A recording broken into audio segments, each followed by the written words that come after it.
मैं हूं पूजा शर्मा। पहाड़ों की रानी मसूरी में इन दिनों मसूरी पेयजल योजना के तहत जगह जगह सड़कों को खोदा गया है। खासकर माल रोड पर सड़क को खोदे जाने से लोगों को भारी परेशानी हो रही है। पर्यटन सीजन की शुरुआत होने वाली है, लेकिन सड़कों की हालत खराब होने से लोगों को काफी आक्रोश दिखाई दे रहा है। उधर मसूरी पहुंच रहे पर्यटकों को भी भारी परेशानी हो रही है। लोगों की शिकायत पर मसूरी के उपजिलाधिकारी नरेश दुर्गापाल ने माल रूट का निरीक्षण किया है और पेयजल निगम के अफसरों को माल रूट से मलबा हटाने के साथ ही सड़कों को जल्द दुरुस्त करने के निर्देश दिए हैं।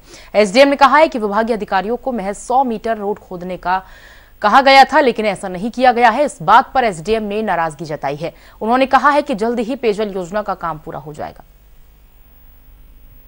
लोग परेशान हो रहे हैं, काफी जगह मलबे के ढेर लगे हैं, शूटिंग का काम हो गया, क्योंकि इनको स्पेसिफिकली बताया गया था कि 100 मीटर खोदेंगे, उसको शाम तक बंद करेंगे, नेक्स्ट दिन फिर दूसरा काम करेंगे। लेकिन वो ना होकर के थोड़ा मिसमैच चीज़ें हो रही है। तो मैं आज इसको स्वयं उनके डिपार्टमेंट के साथ विजिट कर रहा हूँ और इनको जहाँ जहाँ पहले सब कुछ रोड क्लियर करानी है, क्लीन करानी है, आज देर रात तक ये पहले सारा मलबा हटवाएंगे और इनको 2-3 चीज़ों की अनुमति की जरूरत पड़ रही है, वो हम इनको माल रोड के लिए अलाउ कर रहे हैं। ज्यादा जानकारी के लिए संवाददाता नरेश नौटियाल हमारे साथ जुड़े हुए हैं। नरेश, क्या जानकारी मिल पा रही है? निश्चित रूप से जिस तरह से सड़कें खोदी जा रही हैं मसूरी में माल रूट की, जो पर्यटक हैं उन्हें निश्चित रूप से आने जाने में बहुत दिक्कत हो रही होगी।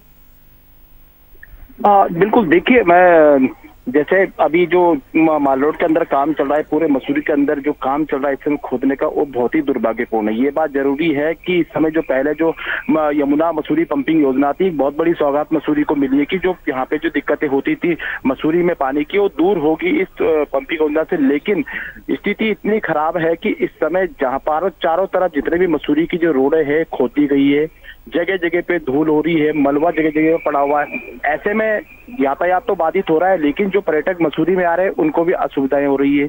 जहाँ भी जाते हैं धूल होती है, मिट्टी होती है, कहीं बैठ नहीं सकते हैं। इससे व्यापारी भी परेशान है, अपनी दुकानदारी नहीं कर पाते हो सही तरीके से। ऐसे में बहुत बड़ी समस्याएं हो रही है वहाँ पे।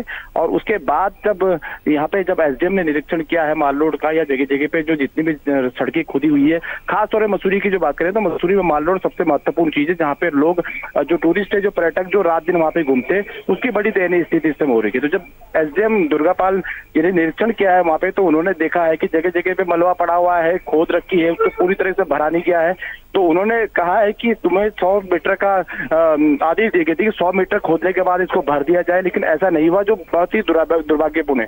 उन्होंने कहा है कि भाई इस तरीके से काम जो चल रहा है सही नहीं है, लेकिन अगर इस तरीके से काम चलता रहेगा तो उसको कार्रवाई की जाएगी आपके ऊपर। तो उन्होंने अवगत करवाया है कि निर्देशित कर दिया है यहाँ पे पेयजल निगम के अधिकारियों के, और जल्दी इस काम को किया जाएगा। लेकिन इस समय जो मसूरी की हालातें बहुत ही दयनीय है, जो मसूरी की खूबसूरती है, इसको रोडों को खोदने से उसके ऊपर बहुत बड़े बड़े दाग लग रहे हैं और एक बहुत ही गलत संदेश जा रहा है पर्यटकों से। प्रशासन से शिकायत कर दी गई है पर्यटकों की ओर से, वहां मौजूद लोगों की ओर से कोई संज्ञान उनकी ओर से लिया गया हो? देखिए, मसूरी के जो व्यापार मंडल अध्यक्ष है उन्होंने भी साफ कहा है कि देखिए ये बहुत ही स्थिति बड़ी खराब हो रही है पूरे माल रोड बाजार की, क्योंकि यहाँ पे व्यापार सही तरीके से नहीं हो रहा है, पर्यटक परेशान हो रहे हैं, जहाँ भी जाते हैं जाम लग रहा है। उन्होंने भी कहा है, नगर पालिका अध्यक्ष मसूरी जो है उन्होंने भी कहा है कि देखिए इस तरीके से काम करना उचित नहीं है, क्योंकि यहाँ पे पर्यटक आते हैं, लोगों को दिक्कतें हो रही है, जो यहाँ के स्थानीय लोग उनको परेशानी हो रही है, दूर दराज से लोग ग्रामीण से यहाँ पे आते हैं, उनकी गाड़ियां फंस जाती है, दूध की गाड़ियां आती है, सब्जी की गाड़ियां। तो ऐसे में ये लंबे टाइम तक नहीं चला। उन्होंने कहा इस तरीके से अगर आप काम करते रहिए तो इस काम को बंद कर देगा। तो सभी लोगों ने यहाँ पे एक कहा है कि भाई ये जो काम जो चल रहा है उसको सही तरीके से किया जाए है।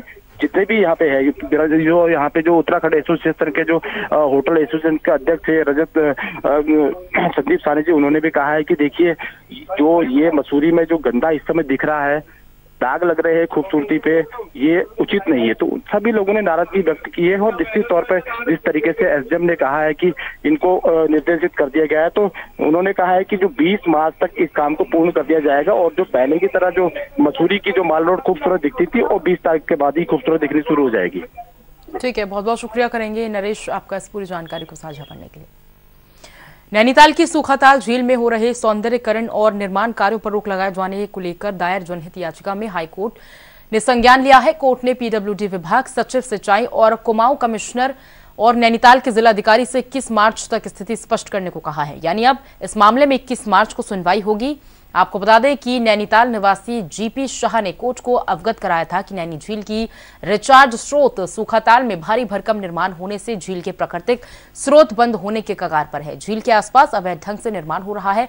पहले ही झील के जल स्रोत सूख चुके हैं, जिसका असर नैनीताल पर पड़ रहा है, नैनी झील पर पड़ रहा है। कई गरीबों परिवार जिनके पास पानी के कनेक्शन नहीं है, वो जल स्रोत से पानी पिया करते हैं और ऐसे में जल स्रोत भी सूख गए हैं तो लोग के सामने पानी पीने की समस्या हो जाएगी। याचिका में यह भी कहा गया है कि इस बाबत अधिकारियों को पहले ही अवगत कराया जा चुका है, लेकिन अधिकारियों ने इस तरफ ध्यान नहीं दिया। और ज्यादा जानकारी के लिए संवाददाता हेमंत रावत हमारे साथ जुड़े हुए हैं। हेमंत, क्या जानकारी है इस पूरी खबर को लेकर? जिस तरह से नैनीताल और नैनीताल के आसपास जो अवैध निर्माण हो रहे हैं उसको लेके यहाँ पर जनहित याचिका डाली गई थी। जिस तरह से सूखाताल झील है उसके पास है, झील में ही बगल में निर्माण कर दिया गया है, तो इसको लेके यहाँ पर एक याचिका से पहले यहाँ पर एक पत्र न्यायाधीश को भेजा गया था, जिसमें न्यायाधीश द्वारा इसमें स्वतः संज्ञान लिया गया। इस स्वतः संज्ञान के तहत याचिकाकर्ता ने आरोप जो पत्र में लिखा था कि नैनीताल की जो झील है वो में भारी भरकम निर्माण किया जा रहा है, अवैध तरीके से अवैज्ञानिक तरीके से यहाँ पर निर्माण किया जा रहा है, क्योंकि ये झील नैनी झील को रिचार्ज करती है। यहाँ से पानी जो है नैनी झील को जाता है, तो इस सब चीज को लेकर जिसके कारण यहाँ के आसपास के क्षेत्र में पानी की समस्या भी उत्पन्न हो रही है। तो ये चीजों को लेकर मुख्य न्यायाधीश ने इस मामले में स्वतः संज्ञान लिया और स्वतः संज्ञान लेने के बाद जो सचिव PWD है, उसके अलावा कुमाऊं कमिश्नर है और जिला अधिकारी ने नैनीताल को इसमें जवाब देने को कहा है और इस मामले की सुनवाई 21 मार्च को होगी। और नैनीताल हाईकोर्ट जो नैनीताल के आसपास के क्षेत्रों में अन्य निर्माण हो रहे हैं उसको लेकर भी सख्त दिखाई दे रहा है। जी ठीक है हेमंत, बहुत बहुत शुक्रिया आपका इस पूरी जानकारी को हम तक साझा करने के लिए। यूक्रेन में फंसे भारतीयों को स्वदेश लाने का सिलसिला जारी है। उत्तरकाशी के रहने वाले आशीष नौटियाल 4 दिन यूक्रेन बॉर्डर पर अब रोमानिया पहुंच गए हैं। आशीष के साथ 10 भारतीय भी रोमानिया पहुंचे हैं। बॉर्डर पर आशीष और लोगों ने शिव आराधना और गायत्री मंत्र का जाप किया है। आशीष ने वीडियो जारी कर अपने परिजनों को इसकी जानकारी दी है। आशीष नौटियाल ने बताया है कि रोमानिया में भारत सरकार ने लोगों के लिए पूरी व्यवस्था की है और अब वो काफी सुकून महसूस कर रहे हैं। आशीष के परिजनों ने सरकार से उनके बेटे और अन्य भारतीयों को सकुशल वापसी की मांग की है।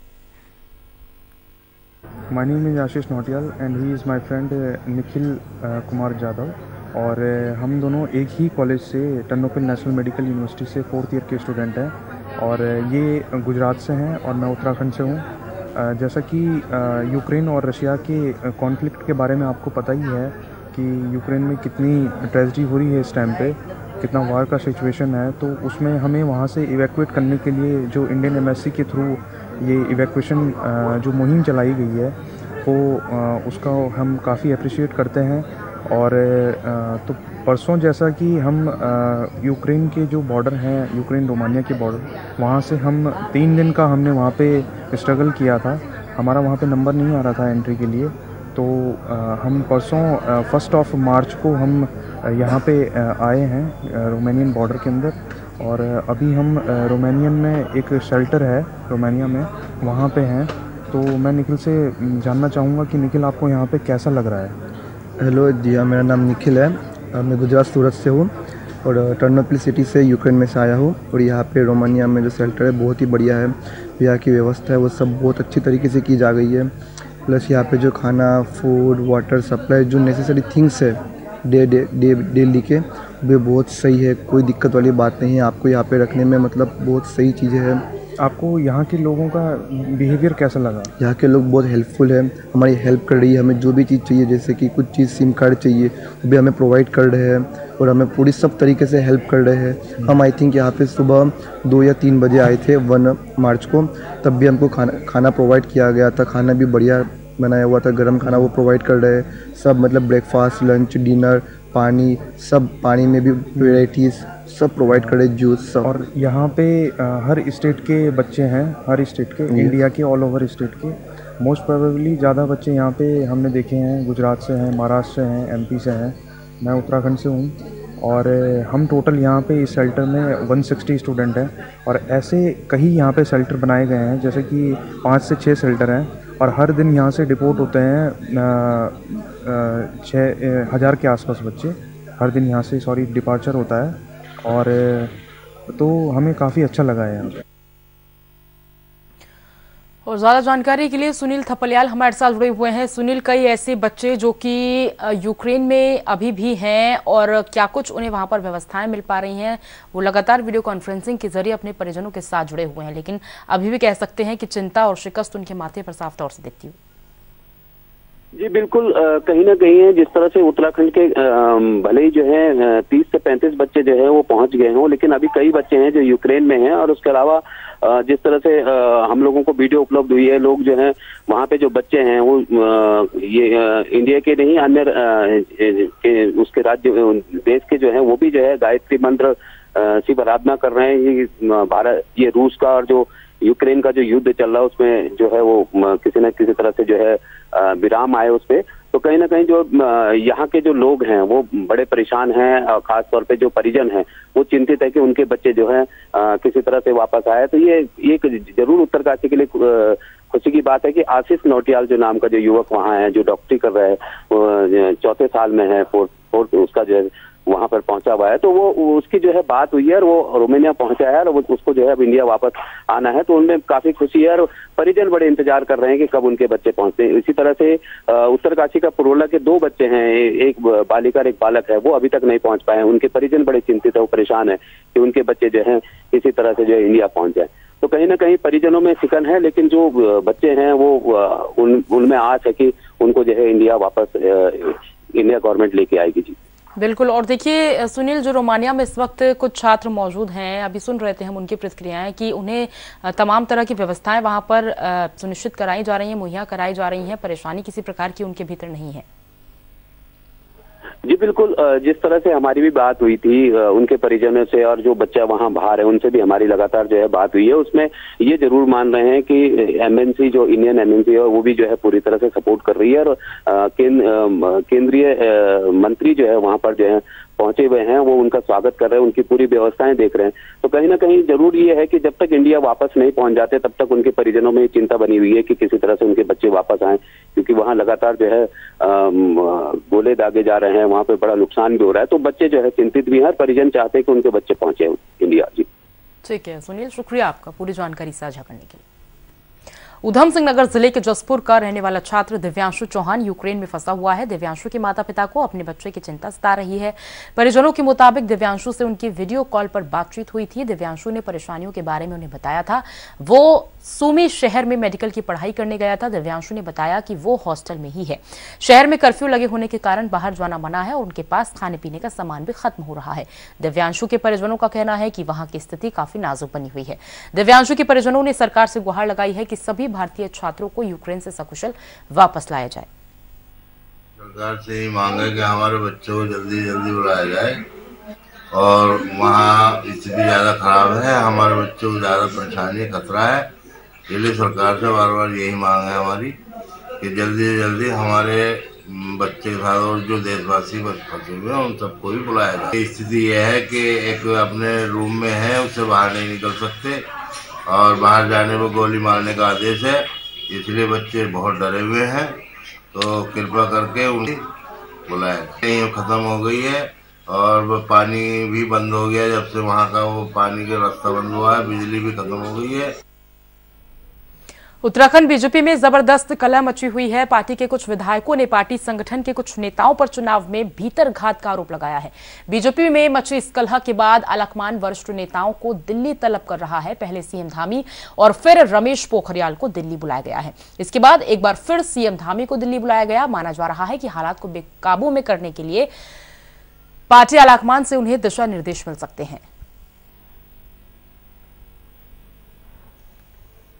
उत्तराखंड बीजेपी में मचे घमासान के बीच पूर्व सीएम रमेश पोखरियाल निशंक और सीएम धामी दिल्ली तलब किए गए हैं। एक बार फिर से सीएम धामी को दिल्ली बुलाया गया है। उधर बीजेपी के अंदर चल रही कलह के बीच कांग्रेस ने एक बड़ा तंज कसा है। कांग्रेस का कहना है कि अपने को मैदान में साफ होता देख बीजेपी नेता अब एक दूसरे पर आरोप प्रत्यारोप लगा रही हैं। हालांकि बीजेपी येन केन प्रकरण सरकार बनाने की कोशिश जरूर करेगी, लेकिन कांग्रेस अब पूरी तरह से सतर्क है। हालांकि बीजेपी का ये कहना है कि उनकी पार्टी में किसी तरह की कोई कलह नहीं है। वरिष्ठ नेता दिल्ली सिर्फ मार्गदर्शन के लिए बुलाए जा रहे हैं। उत्तराखंड के कई जिलों के अगले 2 दिनों में बारिश और बर्फबारी की आशंका है। मौसम विभाग ने यह आशंका जताई है। मौसम विभाग के मुताबिक उत्तरकाशी, चमोली, रुद्रप्रयाग, बागेश्वर और पिथौरागढ़ जिलों में बारिश और बर्फबारी की संभावना है। लोगों को सतर्क रहने को कहा गया है। 4 मार्च को राज्य में मौसम शुष्क रहने की संभावना है।